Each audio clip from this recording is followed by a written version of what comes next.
ರಾಜ್ಯ ಬಿಜೆಪಿ ಕಚೇರಿಯಲ್ಲಿ ಬಿಸಿ ನಾಗೇಶ್ ಅವರ ಅಂತಿಮ ದರ್ಶನಕ್ಕೆ ಅವಕಾಶ ಕೊಡಲಾಗಿದೆ. ಬಿಜೆಪಿಯ ಪ್ರಮುಖ ನಾಯಕರು ಬಿಸಿ ನಾಗೇಶ್ ಅವರ ಅಂತಿಮ ದರ್ಶನವನ್ನು ಪಡೆದಿದ್ದಾರೆ, ಗೌರವ ಸಲ್ಲಿಸಿದ್ದಾರೆ.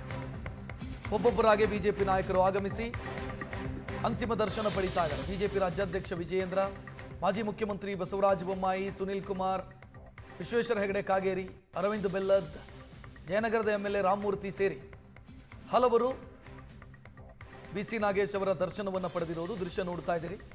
ಬೊಮ್ಮಾಯಿ ಅವರ ಕ್ಯಾಬಿನೆಟ್ ಅಲ್ಲಿ ಶಿಕ್ಷಣ ಸಚಿವರಾಗಿ ಕೆಲಸ ಮಾಡಿದವರು, ಸರಳ ಸಜ್ಜನಿಕೆಯ ರಾಜಕಾರಣಿ ಬಿಸಿ ನಾಗೇಶ್.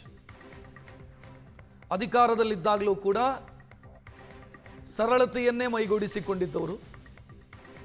ಅವರ ಅಗಲಿಕೆಯ ಬಗ್ಗೆ ಬಿಜೆಪಿಯ ಹಿರಿಯ ನಾಯಕರು ಕಂಬನಿ ಮಿಡಿತಾ ಇದ್ದಾರೆ. ರಾಷ್ಟ್ರೀಯ ಸ್ವಯಂ ಸೇವಕ ಸಂಘದ ಹಿನ್ನೆಲೆಯಿಂದ ಬಂದವರು, 5 ಬಾರಿ ಸ್ಪರ್ಧೆ ಮಾಡಿ ತಿಪ್ಟೂರಿಂದ 2 ಬಾರಿ ಗೆದ್ದು ವಿಧಾನಸಭೆಯನ್ನು ಪ್ರವೇಶಿಸಿದವರು. ಕಳೆದ ಬಾರಿ ಗೆದ್ದಾಗ ಶಿಕ್ಷಣ ಸಚಿವರಾಗಿ ಜವಾಬ್ದಾರಿಯನ್ನು ಕೂಡ ನಿಭಾಯಿಸಿದರು. ಅವರ ಅಗಲಿಕೆಯ ಬಗ್ಗೆ ಬಿಜೆಪಿ ನಾಯಕರು ಕಂಬನಿ ಮಿಡಿತಾ ಇದ್ದಾರೆ.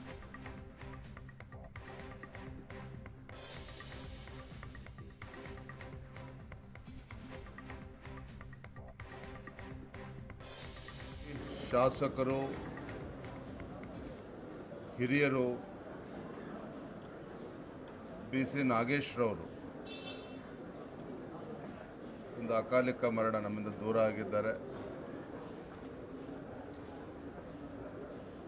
ಭಗವಂತನಲ್ಲಿ ಪ್ರಾರ್ಥನೆ ಮಾಡ್ತಾನೆ ಆ ಆತ್ಮಕ್ಕೆ ಚಿರಶಾಂತಿಯನ್ನು ಮತ್ತು ಅವರ ಕುಟುಂಬಕ್ಕೆ ಧೈರ್ಯವನ್ನು, ಒಂದು ಶಕ್ತಿಯನ್ನು ಕೊಡ್ತಕ್ಕಂಥದ್ದು ಆಗಲಿ ಅಂಥೇಳಿ ಪ್ರಾರ್ಥನೆ ಮಾಡ್ತೇನೆ. ತಮಗೆಲ್ಲ ಗೊತ್ತಿದೆ, ನಾಗೇಶ್ರವರು ಅವರ ತಂದೆಯವರು ಕೂಡ ಶಾಸಕರಾಗಿದ್ದಂಥವ್ರು. ನಾಗೇಶ್ರವರು ಕೂಡ 2 ಬಾರಿ ಶಾಸಕರಾಗಿ,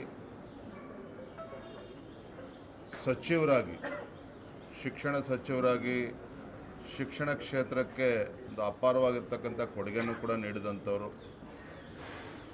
ಭಾಳ ಮುಖ್ಯವಾಗಿ ಅಖಿಲ ಭಾರತೀಯ ವಿದ್ಯಾರ್ಥಿ ಪರಿಷತ್ನಲ್ಲೂ ಕೂಡ ಸೇವೆಯನ್ನು ಸಲ್ಲಿಸಿರ್ತಕ್ಕಂಥವ್ರು.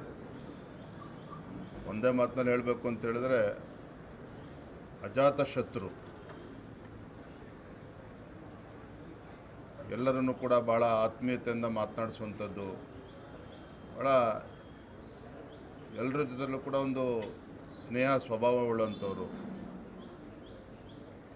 ಅವರ ಒಂದು ಅಗಲಿಕೆ ಭಾರತೀಯ ಜನತಾ ಪಾರ್ಟಿ ತುಂಬಲಾರದಂಥ ಒಂದು ನಷ್ಟ ಆಗಿದೆ. ಮತ್ತು ಭಾಳ ವಿಶೇಷ ಅಂದರೆ ಅವರ ಧರ್ಮಪತ್ನಿಯು ಕೂಡ ಸೇವಾ ಭಾರತಿಯಲ್ಲಿ ಸೇವೆಯನ್ನು ಸಲ್ಲಿಸ್ಕೊಂಡು ಬರ್ತಾ ಇದ್ದಾರೆ. ಅವರು ಕೂಡ ಅಂದರೆ ಇಡೀ ಕುಟುಂಬವೇ ಒಂದು ರೀತಿ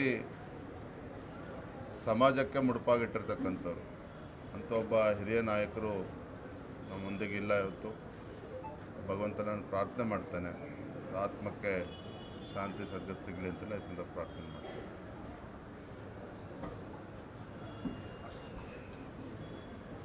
ಬಿಸಿ ನಾಗೇಶು ಒಬ್ಬ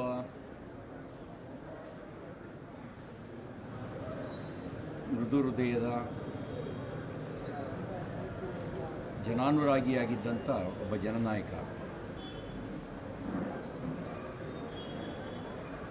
ರಾಜಕಾರಣದಲ್ಲಿ ಜಾತಿಯೇ ಪ್ರಾಮುಖ್ಯ ಪಡಿತಿರುವಂಥ ಕಾಲಘಟ್ಟದಲ್ಲಿ ಅದನ್ನು ಮೀರಿ ಜನಪ್ರೀತಿಯನ್ನು ಸಂಪಾದನೆ ಮಾಡಿ 2 ಬಾರಿ ಶಾಸಕನಾಗಿ ಬಿಜೆಪಿ ಸರ್ಕಾರದಲ್ಲಿ ಪ್ರಾಥಮಿಕ ಮತ್ತು ಪ್ರೌಢಶಿಕ್ಷಣ ಸಚಿವರಾಗಿ ಕಾರ್ಯನಿರ್ವಹಿಸಿ, ಇದಕ್ಕೆ ಮುಂಚೆ ವಿದ್ಯಾರ್ಥಿ ಪರಿಷತ್ನಲ್ಲಿ ಪೂರ್ಣಾವಧಿ ಕಾರ್ಯಕರ್ತನಾಗಿ ಸೈದ್ಧಾಂತಿಕ ಬದ್ಧತೆ ಇಟ್ಟುಕೊಂಡು ರಾಜಕಾರಣ ಕ್ಷೇತ್ರದಲ್ಲಿ ಕೆಲಸ ಮಾಡ್ತಿದ್ದಂಥ ಒಬ್ಬ ಸ್ನೇಹಜೀವಿ. ಯಾರು ಬಂದರೂ ಪ್ರೀತಿಯಿಂದ ಮಾತಾಡಿಸ್ತಕ್ಕಂಥ, ಆಗುವ ಕೆಲಸಗಳನ್ನು ಮಾಡಿಕೊಡ್ತಕ್ಕಂಥ, ಸತ್ಯದ ಪರವಾಗಿದ್ದಂಥ ಒಬ್ಬ ಸ್ನೇಹಿತನನ್ನು ಕಳ್ಕೊಂಡಿದ್ದೀವಿ. ವೀಣಕ್ಕ ಹಿಂದೂ ಸೇವಾ ಪ್ರತಿಷ್ಠಾನದಲ್ಲಿ ಪೂರ್ಣಾವಧಿ ಕಾರ್ಯಕರ್ತೆಯಾಗಿ ಕೆಲಸ ಮಾಡ್ತಾ, ಆಮೇಲೆ ಇವರ ನಾಗೇಶ್ ಅವರ ಧರ್ಮಪತ್ನಿಯಾಗಿ ಅವರು ಕೂಡ ಈ ಒಂದು ಸಾರ್ವಜನಿಕ ಸೇವೆಗೆ ಇವರಿಗೆ ಶಕ್ತಿಯಾಗಿ ನಿಂತವರು. ಇವ್ರ ತಂದೆ ಚಂದ್ರಶೇಖರಯ್ಯನವರು 85ರಿಂದ 89ರವರೆಗೆ ರಾಮಕೃಷ್ಣ ಹೆಗಡೆಯವರು ಮುಖ್ಯಮಂತ್ರಿಯಾಗಿದ್ದ ಕಾಲಘಟ್ಟದಲ್ಲಿ ಆಗ ಶಾಸಕರಾಗಿ ಕಾರ್ಯನಿರ್ವಹಿಸಿದವರು. ಇವ್ರ ಮನೆ ಯಾವಾಗಲೂ ಈಗಲೂ ಅಷ್ಟೇ ಆ ಮನೆಯಲ್ಲಿ ಊಟ ಮಾಡದೇ ಇರುವಂಥ ಮಾಡದಲ್ಲೇ ಇರತಕ್ಕಂಥ ಪ್ರಮುಖ ನಾಯಕರಿಲ್ಲ ಅಂತ ಹೇಳ್ಬೋದು. ಅನಂತಕುಮಾರ್ ಜೊತೆಯಲ್ಲಿ, ಯಡಿಯೂರಪ್ಪನವ್ರ ಜೊತೆಯಲ್ಲಿ, ರಾಮಚಂದ್ರೇಗೌಡರ ಜೊತೆಯಲ್ಲಿ ಅತ್ಯಂತ ಗರಿಷ್ಠ ಸಂಬಂಧವನ್ನು ಇಟ್ಕೊಂಡು ಈಗಲೂ ಸಂಘಟನೆ ಅಂಥೇಳಿ ಕೆಲಸ ಮಾಡ್ತಿದ್ದಂಥ ಅವರ ಆರೋಗ್ಯ ಸ್ವಲ್ಪ ವ್ಯತ್ಯಾಸ ಆದಾಗ ಎಲ್ಲರೂ ಹೇಳ್ತಿದ್ದೇನು ಅಂದರೆ ಬೈಠಕ್ಕಿನ ಸುದ್ದಿ ಏನಾದ್ರು ತಿಳಿದು ಬಿಟ್ಟರೆ, ಮೀಟಿಂಗಿನ ಸುದ್ದಿ ಗೊತ್ತಾದರೆ ತನ್ನ ನೋವಿನ ನಡುವೆನೂ ಎದ್ದೋಡು ಬಂದುಬಿಡ್ತಾನೆ, ಅವನಿಗೆ ಹೇಳಲೇಬೇಡಿ ನಾಗೇಶಿಂಗೆ ಅಂತ ಹೇಳೋದು. ಅಂದರೆ ವಿಷಯ ಗೊತ್ತಾದರೆ ಪಕ್ಷದ ಕೆಲಸಕ್ಕೆ ಮಾಡಬೇಕು ಅನ್ನುವಂಥ ತುಡಿತ ಇತ್ತಲ್ಲ, ಆ ತುಡಿತ ಬಹುಶಃ ಕಡೆವರೆಗೂ ಪಕ್ಷಕ್ಕೆ ಜನಸೇವೆಯನ್ನು ಮಾಡ್ಕೊಳ್ತಾ ಅನಾರೋಗ್ಯದ ಕಾರಣದಿಂದ ನಿಧನರಾಗಿದ್ದಾರೆ. ಅವ್ರ ಕುಟುಂಬಕ್ಕೆ ಅವ್ರ ನಿಧನದ ದುಃಖವನ್ನು ಭರಿಸ್ತಕ್ಕಂಥ ಶಕ್ತಿಯನ್ನು ಭಗವಂತ ದಯಪಾಲಿಸಲಿ, ಅವರ ಆತ್ಮಕ್ಕೆ ಸದ್ಗತಿ ದೊರಕಲಿ ಅಂಥೇಳಿ ನಾನು ಪ್ರಾರ್ಥಿಸ್ತೇನೆ. 59ರಲ್ಲಿ ಅವರು ಹುಟ್ಟಿದ್ದು, ಬಹುಶಃ ಈಗ ಒಂದು 66ನೇ ವರ್ಷ,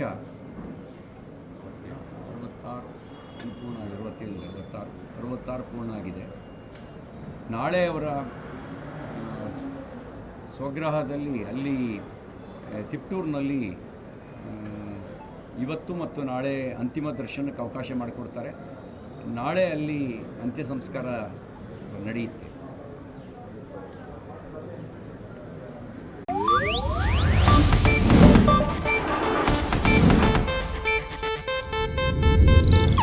ಇದು ಏಷ್ಯಾನೆಟ್ ನ್ಯೂಸ್ ನೆಟ್ವರ್ಕ್ ಪ್ರಸ್ತುತಿ.